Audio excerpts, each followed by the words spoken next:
Well, welcome to the Botanical Medicine Study course with me, Stephanie Georgieff, your host and instructor for the online class in all things botanical medicine.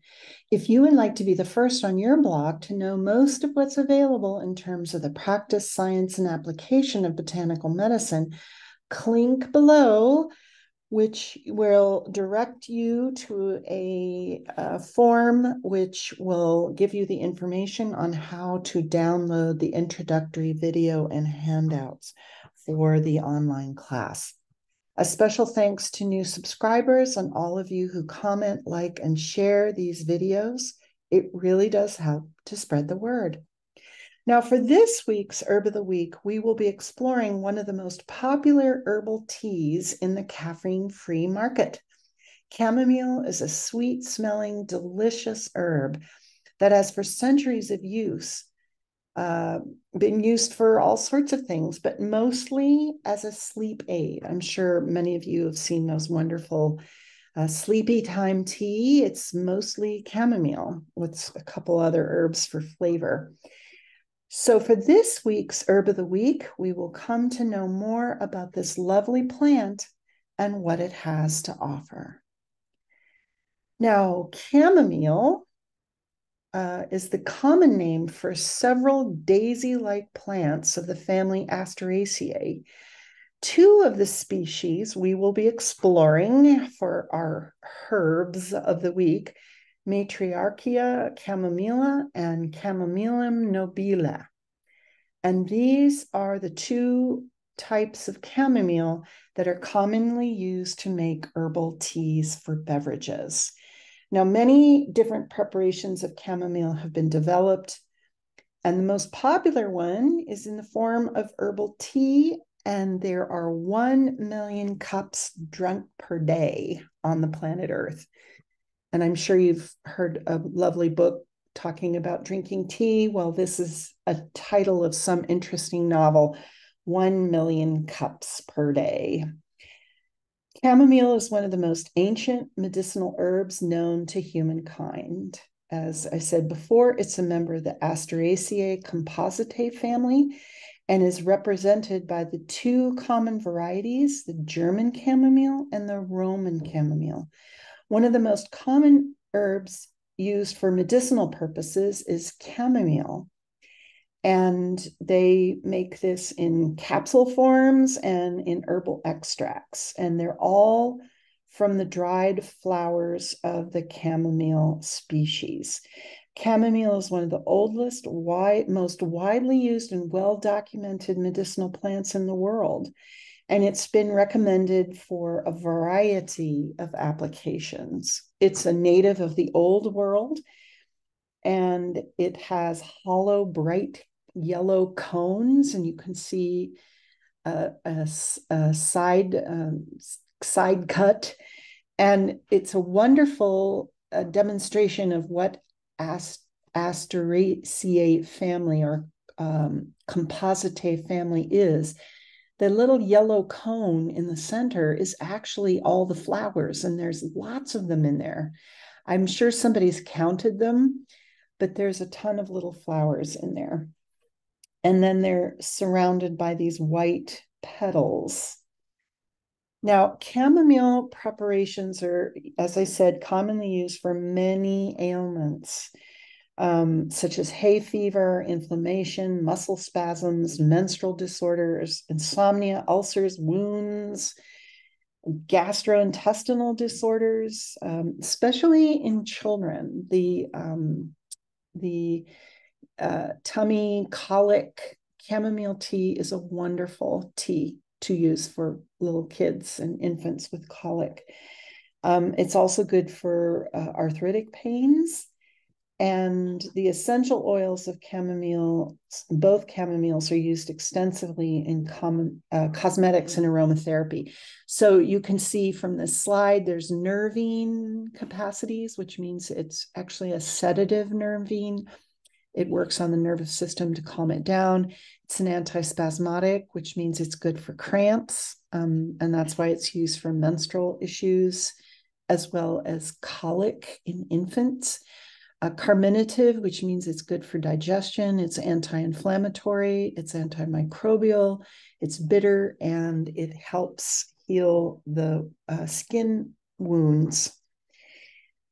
Now, the dried flowers of chamomile contain many, as you can see, chemicals. And they're called terpenoids and flavonoids. And apparently, these wonderful people that count things, it's 120 secondary metabolites have been identified in chamomile, including 28 terpenoids and 36 flavonoids. And the principal components of the essential oils extracted from the German chamomile are the A-alpha bismubolol and azulines. And azulines are the things that make the oil turn blue. Now, this is a wonderful graphic that shows all kinds of uses for Roman chamomile oil, and the essential oil of Roman chamomile contains less of the azulines, and the azure is blue, is Latin for blue. And so that's how you can tell the difference between the oils. The Roman is kind of a golden color, and the German is a green color. And so we see all these different activities that the essential oil does. And this is a graphic from MDPI. Now, what would it be, herb of the week, if we weren't comparing, ding, ding, ding, two different oils and two different plants? So we have the German chamomile on one side and the Roman chamomile on the other. And you can see the slight differences. The Roman chamomile basically has less little petals in it, and the center cone is not as, in my opinion, well formed, but you know how the Germans all.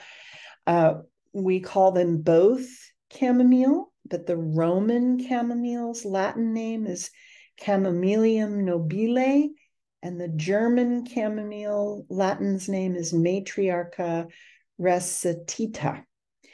And, you know, why would you use them differently?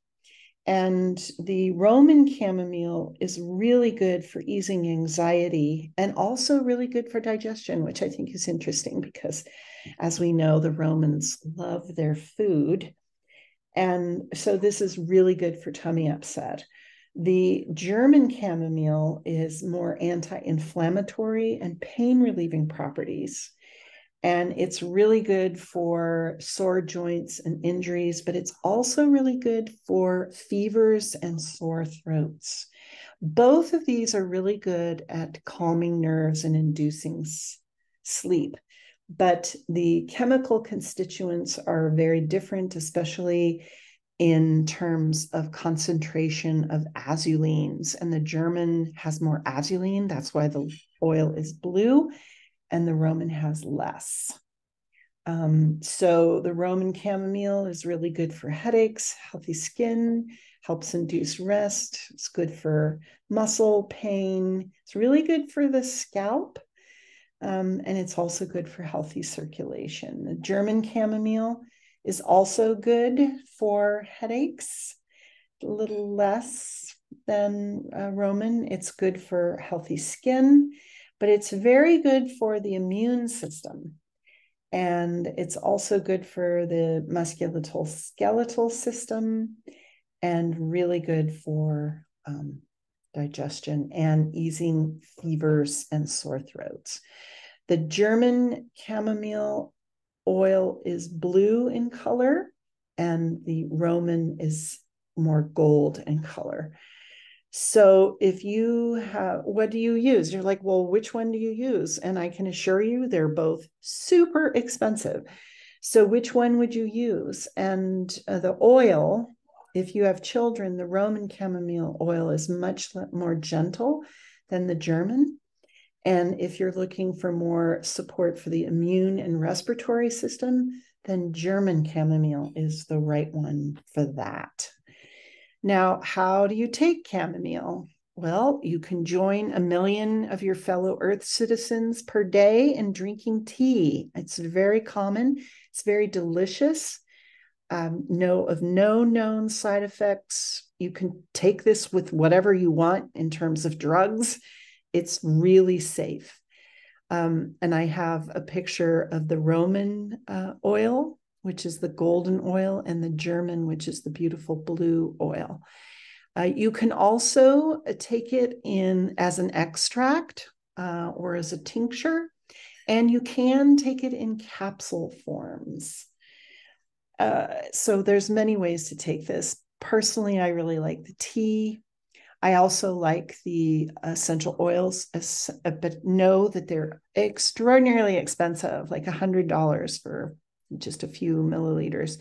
But you can get both in carrier oils, respectively, and Oracacia has a wonderful line of super expensive oils that are diluted, and they're not so expensive. They can run you anywhere from $10 to $15 for a bottle, whereas if you bought the same amount of straight oil, that could run you above $100.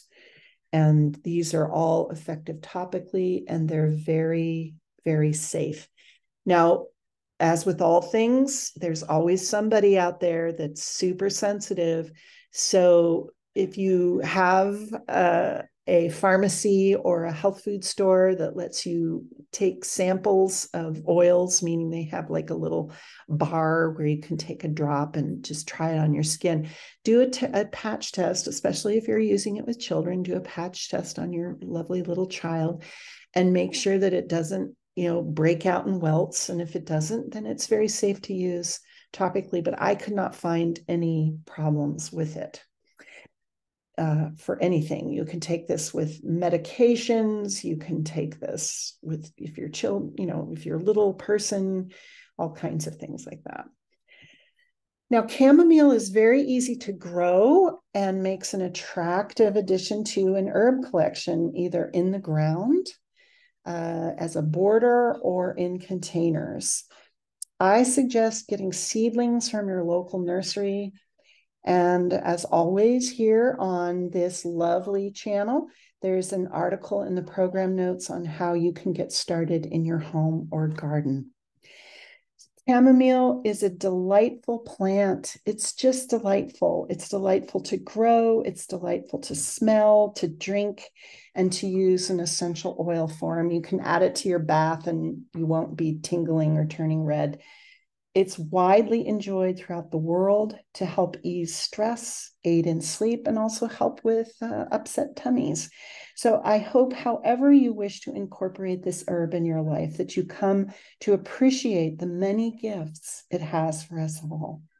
This is Stephanie Georgiev saying thank you so much for spending your valuable time with me. Link below for a free introductory download video. And make sure to check out other links for valuable information on chamomile. And until next time, be well.